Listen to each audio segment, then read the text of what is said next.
अरब की एक औरत का वाकया। अरब में एक औरत थी जिसका नाम उम्मे जाफर था। वो इंतहाई सखी और फयाज थी। लोगों में यूं तकसीम करती थी कि दाएं हाथ को बाएं हाथ का इल्म ना होता। कुछ दिनों से वो एक खास रास्ते से गुजरने लगी। इस रास्ते पर दो अंधे बैठे होते थे। ये दोनों सदाएं लगाते।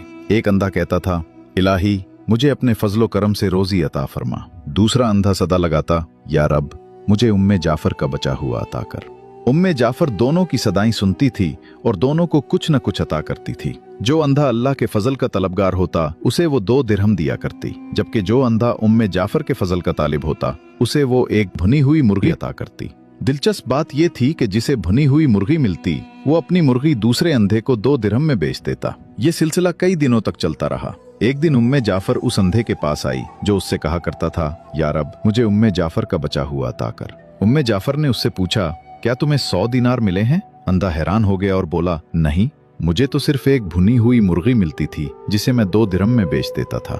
उम्मे जाफर ने कहा, जो अंधा अल्लाह के फजल का सवाल करता था मैं उसे 2 दिरहम देती थी, लेकिन तुम्हें जो मुर्गी देती थी उसके अंदर 10 दिनार डाल दिया करती थी। ये सुनकर अंधे ने अपना सर पीट लिया और चीखने लगा, हाय मेरी कमबख्ती, काश मैं ऐसा ना करता, मैं तो मारा गया। उम्मे जाफर ने बड़ी नरमी से कहा, यकीनन अल्लाह का फजल तलब करने वाला कामयाब है और इंसानों के फजल का तलबगार हमेशा महरूम रहता है।